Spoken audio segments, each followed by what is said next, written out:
Welcome back, it's me, Lou. Today is the weekly vlog, and for the vlog today, we are going to feature Tomart's action figure digest, number 59 from December, what year is this? December, 1998. So, we're looking at something that's pretty old. God, if I'm doing my math right, it's 25 years old. That's insane. All right, so let's get started, or it's almost 25 years old. All right, so as you can see here, this is Tomart Action Figure Digest from December of 1998. On the cover, we have KB Toys exclusive electronic missile firing Boba Fett. This is an awesome figure. I have it in my collection. It was produced by Kenner/Hasbro in their 12-inch line, and it's not on the same level as like a Hot Toys or a Sideshow figure, but you know, for back then, especially for the price you're paying, it's pretty decent. All right, let's get started. We have an ad on our right for Ultimate Soldier. This was like a 12-inch action figure line. It was kind of like a competitor to like the 12-inch Joes. Here we have an ad for a mail order company. This one is Neo Genesis. And then looks like they have an exclusive Falcon figure right there. And then on the bottom, some Toy Biz Marvel superheroes. And here are some of the new, or at the time, some of the new Kenner Star Wars figures that were coming out. They were starting to dabble in expanded universe, creating action figures based off of characters from the other fictions beyond the movies, like the novels and the comic books. And then we get some pretty cool figures. We get like Luke, the Dark Trooper.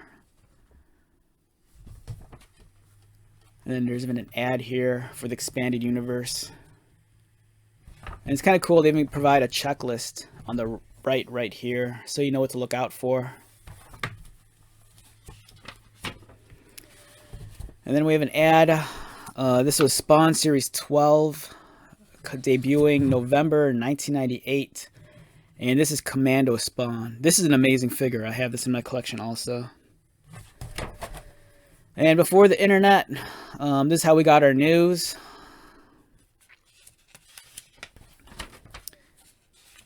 Some more mail order. Lots of mail order ads in these magazines back then. Oh, I love this line. I featured one of these. I featured the Strogg tank in a video last year, or maybe a little bit beyond that. But this is a great figure. This is Quake action figures made by Resource.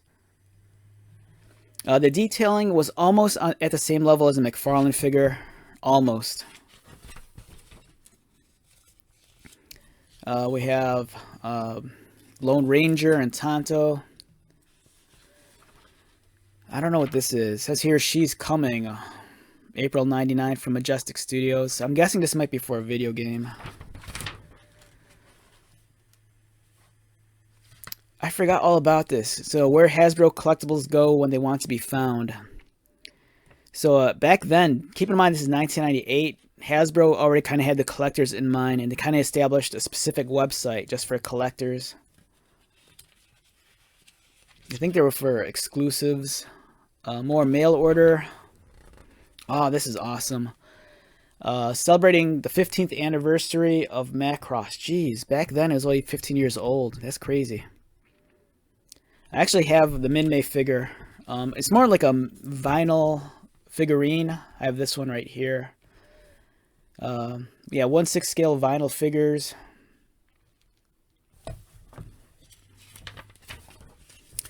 And then here's the poster boy on the cover, the electronic missile firing KB exclusive Boba Fett. It's 12 inches.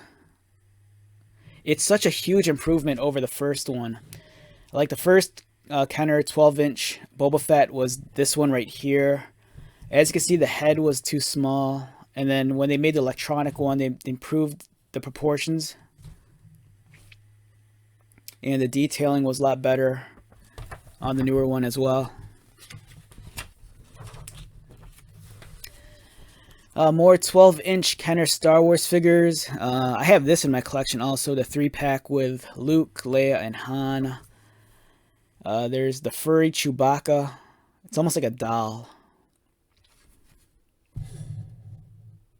And then here's the short-lived like doll line. I think, yeah, the Princess Leia collection. So they're making like, all right, so they had their standard 12-inch figures like this one here. Here's Princess Leia. And then I think they were trying to market these towards like Barbie collectors and girls. And then you kind of ended up with something like this.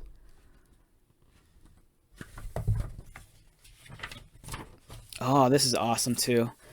We have the WWF Jakks Pacific action figures. There's the 2 packs for Grudge match. We have Taka, Brian Christopher, Vader, Mark Henry, Headbangers, LOD 2000, the Bad Blood box set. This is something I really miss. I know that Mattel's dabbling this a little bit. Like for example, there's I think it's a Target exclusive 3-pack. It's like Raw's War. It comes with I think Undertaker, 123 Kid, and Razor. But back then, Jakks, they'd give us all these beautiful box sets. You know, they'd give us like the factions like DX, all sorts of cool stuff. This was awesome back then.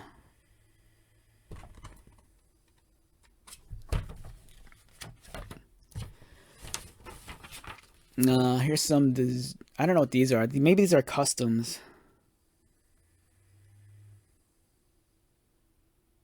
Yeah, these are customs. They're pretty cool. A little bit ahead of their time also. And I think recently we got a Roxy Rocket from the Batman the Animated Series. I think it was produced by DC Direct, and I think it might have been distributed by McFarlane. Here are more customs. South Park was really popular. Here's a D&D War Duke custom. Someone made the cast of Seinfeld. Honorable mentions.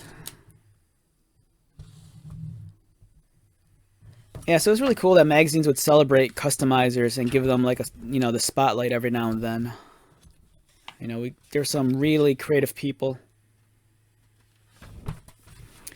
Here's Playmates with their never-ending line of Star Trek action figures. If you were a Star Trek completionist, the Playmate stuff would have made you crazy. They made so much stuff.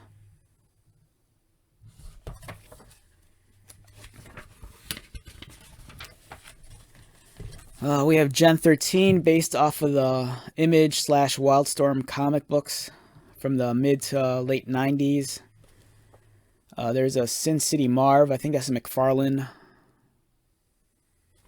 McFarlane also did X-File action figures for the live action, or for the actual, not live action, for the actual theatrical movie. And over here we have Wing Commander. I think these are based off of the live action movie. Over here, it's the old video game, if you remember that. Astro City, popular comic book during the 90s.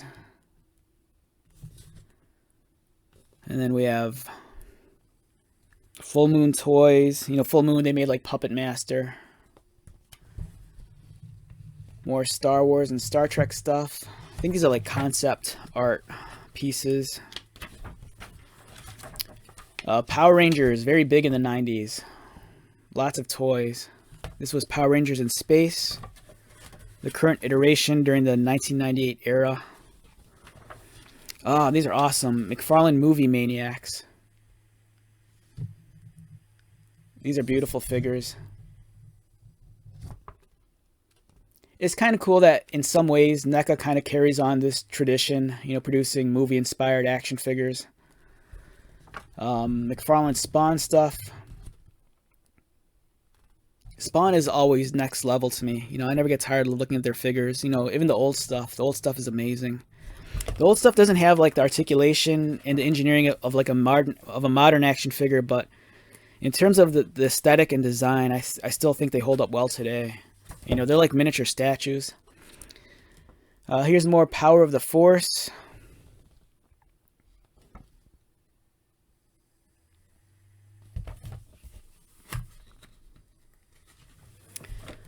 And lots of ads. We have Mage, based off of the independent comic book.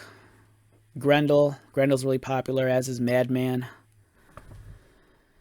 Mission Impossible. I think these are based off of the, or at least they might have been inspired by either the live-action Tom Cruise movie or the animated series. More Gen 13 figures. Doll from Titanic.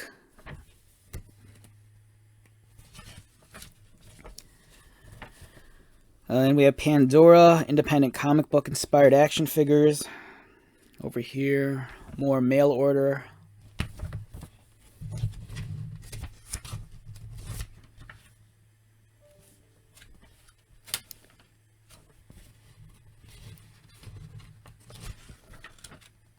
Entertainment Earth. Entertainment Earth is still around. It's amazing.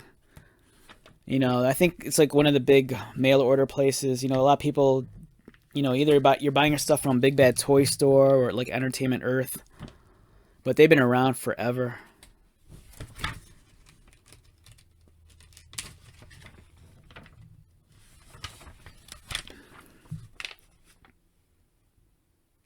Some toys I don't remember. Destiny of Mankind. Don't remember those. Oh man, I am so nostalgic for these figures. The X-Men vs. Street Fighter. I was a big fan of that arcade game. And I think these are pretty pricey on the secondary market. They look fantastic too. These were made by Toy Biz. God, those are awesome. I really want those. More mail order. Gives you an idea of what was like hot during the time period. You know.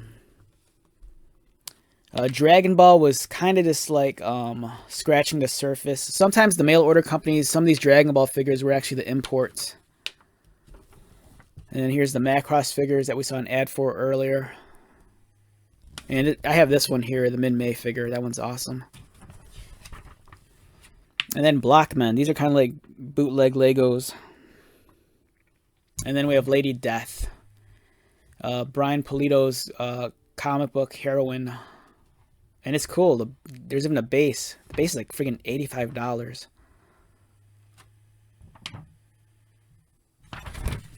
And Nightmare Before Christmas. These are Toy-Com. I think Toy-Com was imported from Japan, I think.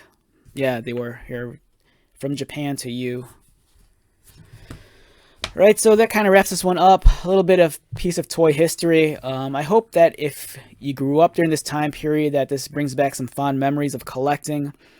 If you're much younger and, you know, if you were born in the last, I don't know, 20 years, I hope this gave you some insight as to what action figure collecting was like, you know, back in my day. So, yeah, I just wanted to share this with you. I have a giant pile of these kind of magazines, so it's kind of like my hopes that, you know, I'll cover them every now and then.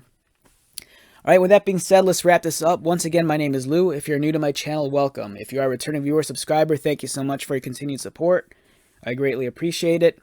So until the next video, be safe, take care of yourself, buy lots of toys, and most importantly, be happy. And I'll see you at the next one. All right, later.